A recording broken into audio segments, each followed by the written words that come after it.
What's going on YouTube? It's your boy Coop, back with another video. Today I want to talk to you guys about how your environment can help shape your habits and how successful or unsuccessful they are.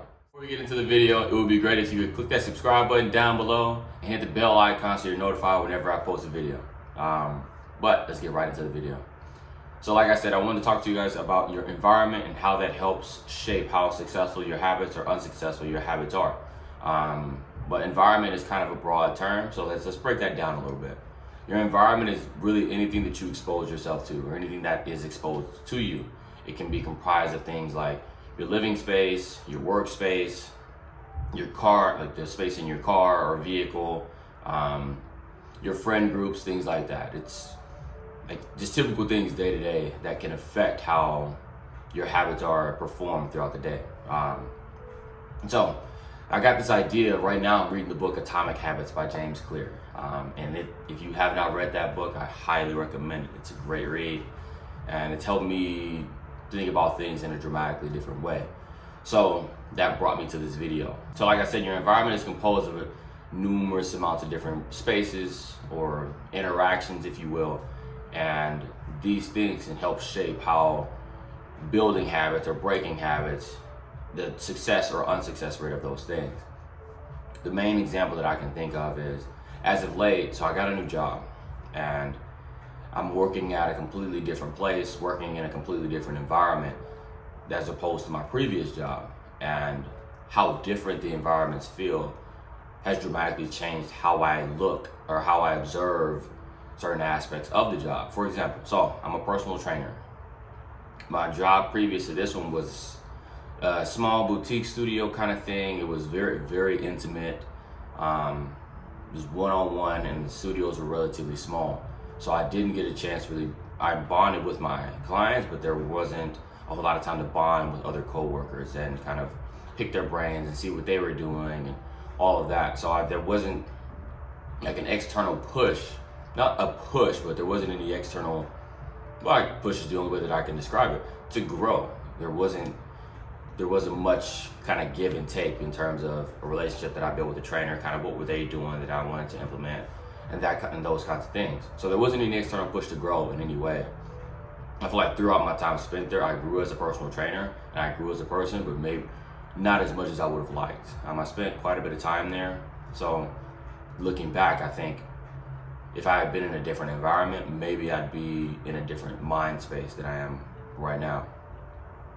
Now we fast forward, and now I'm at a completely new job, completely new space, and I work with a ton of other trainers. At the other job, there was one other trainer that I would see, and now I'm a part of a team of 20. So that jump has been drastic for me, but it's also helped me grow because I've had these people that I can pick their brains, and I can sit and talk with them about things that I had no idea about. Like there are trainers that have been training for 8+ years and 10+ years. I can sit and pick their brains about things that they've experienced and how I can implement those things into things that I'm struggling with, for example. But also the environment is very growth oriented. It's about growing. If you want to grow, this is a great environment. It's a great environment for you to be in. And I didn't know that the growth would be as drastic as it was, but being in that environment, it's conducive of growth. Everybody is there to help you. All of the trainers are there to help you. The management staff is there to help you, simply to help you grow. And I didn't get that experience in my other job. And that's just one prime example of how different. I just changed jobs. And it's not like, oh, I'll just change jobs. Changing jobs is typically a big thing for most people. It brings a different phase of life almost. But changing jobs has helped me. I've been with this company for, it's December. It'll be 4 months at the start of January. And the amount of growth that I've had in my 4 months here completely trumps the amount of growth that I had in my other job. And that just goes to show, and that's just growth that I feel. I don't know about growth that anybody else has felt or seen. That's just growth that I felt. Everybody else may see something different. They may see more, they may see less, but that just goes to show how a simple change in environment has helped me grow. Now, it's also helped me introduce some new habits. I'm reading more consistently now. Prior at my other job, like I was reading very sporadically, like once every week and a half or so. Now I'm reading on a daily basis, and it's because I see it. These trainers live and breathe what they preach. I walk into the club and I see one of my trainers on his computer doing a bunch of work for his clients, and I see a trainer sitting next to him. He's just reading a book. And I've seen trainers like recording videos like I'm doing with you guys right now. And those kinds of things, when you see those things, it just makes you, it kind of lights a fire and makes you want to do it. Makes you want to do it even more. But let's take a step back and look at kind of smaller environment changes that can help induce some habits. So one thing I've been doing as of late is I've been leaving my book. My couch is back there behind me, and I have a TV table sitting next to each side, and I leave my book on the TV table.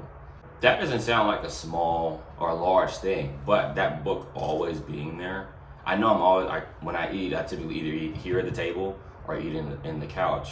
I eat at the couch on the TV table, and it forces me to, one, see the book all the time, and two, I have to physically pick it up to move it if I want to eat, number one. And number two, being that I move it, it's on my mind. As soon as I finish eating, or the first thing I do in the morning, I see it all the time. And now it makes it easy for me to read. I don't have to go and dig into my bag or go dig into the closet or go dig into what have you to go get the book. Seeing the book all the time makes it easy. Another change that I've implemented is I had difficulty like taking my multivitamin. I was trying to take multivitamins every day just to help fill in nutritional gaps. And initially I had them in the pantry, which made it difficult. I'd go in the pantry, but the vitamins are at the top and they're kind of out of sight, and it just makes it that much harder to remember to take them. I'd have to like go up and reach over and grab them, all that mess. So what I did, I just took the vitamins and I put them on my sink in the counter. I put them on my sink in the bathroom, right next to where I keep my toothbrush. And they're the first thing that I do in the morning. I wake up, go use the restroom, of course, and then I take my vitamins, brush my teeth, and go about my day. And those little things, like implementing these small changes so I can see these things all the time, has made these habits so much easier for me. And I think those small environment type changes really induce how successful, how much success you're gonna have implementing new habits. And that's just the building of habits. Breaking of habits is quite the opposite. So if you want to break a habit, you want to make it more difficult. If you're having trouble not playing video games, take your controller, take the battery out the back, take the battery and put it in your closet, inside your backpack, inside of a shoe. Because then you got to go in the backpack, go in the shoe, and then come back out, reassemble it. You kind of get the point. It makes it more difficult, makes it more challenging. So now you sit there and think, is it worth it? Is it worth me going through all that hassle just to go get it? Those small changes in your environment can really dictate how successful or unsuccessful you are with your habits. If you make things more difficult and you're trying to build a habit, the chances of it being successful are lower than if you make it easy.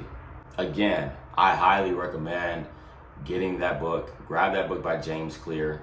Okay, so I went and grabbed my book just so y'all can see what I'm talking about. But again, Atomic Habits by James Clear. Fantastic book. You see my little astronaut man down here.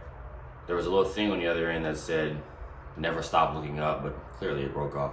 Anyhow, I can't speak enough about this book.